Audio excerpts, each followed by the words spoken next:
भिवानी में कुलदीप वत्स के अपमान पर विवाद बढ़ गया है। जी आपको बता दें, ब्राह्मण समाज ने नाराजगी जताई है और पत्रकार वार्ता कर विरोध दर्ज कराया है। बताया जा रहा है कि सामाजिक बहिष्कार की चेतावनी भी दी गई है।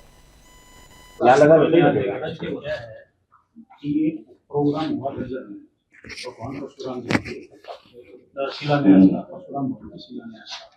वहाँ पर सभी पार्टियों के सभी वर्ग के आदमी इन्वाइटेड थे, जिसमें अरविंद शर्मा जी बतौर मंत्री भी आए हुए थे, जो मुख्य अतिथि थे। वहाँ पे मुख्य अतिथियों की श्रेणी में कुलदीप वत्स जी का भी नाम था। लेकिन जो वहाँ मेन जो इंसिडेंट हुआ, जो मेन दुख का कारण है, कुलदीप वत्स जी जो है वो समाज सेवा में लगे रहते हैं। पिछले दिनों उन्होंने 150 विकलांगों को रिक्शाओं का वितरण किया। विकलांगों को कृत्रिम उपकरण भी देते हैं तो वो कोई भी समाज के प्रोग्रामों में जाते हैं। सबसे बड़ा जो खेद का विषय है वो विषय ये है कि जब भगवान परशुराम भवन के शिलान्यास का विषय था, जिसमें मोहनलाल पटोली जी को भी आना था, जिसमें अन्य डिग्निटरीज थे और पार्टीज के, उनको भी सबको आना था, लेकिन जब वो भाषण दे रहे थे तो कुछ असामाजिक तत्वों ने वहां के शोर मचाना शुरू कर दिया। उन्होंने स्टेज से कहा भी, स्टेज से वीडियो भी आई कि भैया आप ये मत करिए। उसके बावजूद वहां पे जो ये धक्का मुक्की हुई, इसमें सिर्फ कुलदीप वत्स जी की छवि धूमिल नहीं हुई, इसमें जो भगवान परशुराम भवन का जो शिलान्यास था वो समस्त समाज की हुई है। हम इस चीज में ये डिमांड करते हैं सरकार से कि केस बोर्ड हूँ या जिला बार में प्रैक्टिस करता हूँ और कुलदीप जी को मैं तकरीबन 20 साल से जानता हूँ। कुलदीप जी राजनीतिक आदमी कम है, सामाजिक आदमी ज्यादा है। कुलदीप जी ये नहीं कि ये बादली की राजनीति करते हैं। इससे पहले कुलदीप जी पटौदी में जिला परिषद के मेंबर रह चुके हैं, उनकी मिसेज भी जिला परिषद की मेंबर रह चुकी है। और ये जो सारा घटनाक्रम हुआ ये सब राजनीतिक षड्यंत्र है, उनकी छवि को धूमिल करने के लिए है। कुलदीप जी ने गौड़ ब्राह्मण प्रचारणी सभा में 1 करोड़ 21 लाख रुपए की घोषणा की। अगर ये भवन बनता है तो 1 करोड़ 21 लाख रुपए हम देंगे। अब यहाँ भी कुलदीप जी ने काफी बड़ी अमाउंट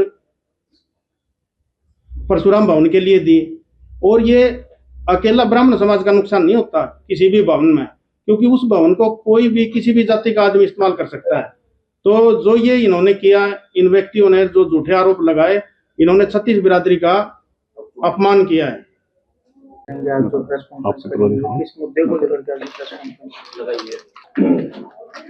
हमारा जो मेन प्रेस कॉन्फ्रेंस करने का तात्पर्य ये था कि 5-7 रोज पहले हमारे झज्जर के अंदर भगवान परशुराम भवन का एक शिलान्यास था।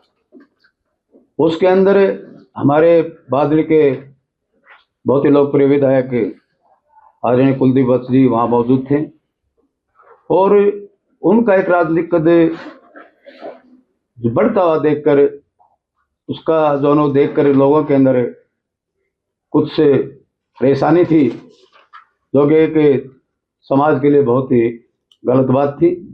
और उनका जो है कि ब्राह्मण समाज एक बहुत बड़ा मजबूत समाज है और ब्राह्मण समाज इस एकजुटता को जो उन्होंने साजिश रची खत्म करने के लिए, वो साजिश वो षड्यंत्र हम कामयाब नहीं होने देंगे। आज आदरणीय कुलदीप वत्स जी पूरे प्रदेश के अंदर, समाज के अंदर बहुत ही लोकप्रिय विधायक हैं और उनका कद प्रदेश के अंदर बढ़ता हुआ देखकर कुछ शरारती तत्वों ने वहाँ जो है एक षड्यंत्र रचा, जो कि एक बहुत ही गलत था। हम इसकी निंदा करते हैं। हमारे जो विधायक जी हैं बादली के, वो एक 36 बिरादरी के सर्वप्रिय नेता है। चाहे कोई धार्मिक प्रोग्राम हो, चाहे कोई सामाजिक प्रोग्राम हो, उसके अंदर वो बढ़ चढ़ करके हिस्सा लेते हैं और हर साइड से हर गरीब आदमी की आर्थिक मदद करने पर वो तत्पर रहते हैं। और हम भी ये चाहते हैं कि आज के एक हमारे समाज की भी एक जरूरत है। हम ये महसूस करते हैं कि एक इतने बड़े कद्दावर नेता को पूरे प्रदेश के अंदर घूम के और हमारे समाज को एकजुटता करने का काम करेंगे। और आपके माध्यम से भी हम ये कहना चाहते हैं कि हम एकजुट होकर इस बुराइयों से जो एक समाज को तोड़ने का काम करते हैं, उनके विरुद्ध हम पूरा लड़ाई लड़ेंगे। और हम कुलदीप वत्स जी से यही कहते हैं कि दोनों इसमें बढ़ चढ़कर समाज के लिए कार्य करें।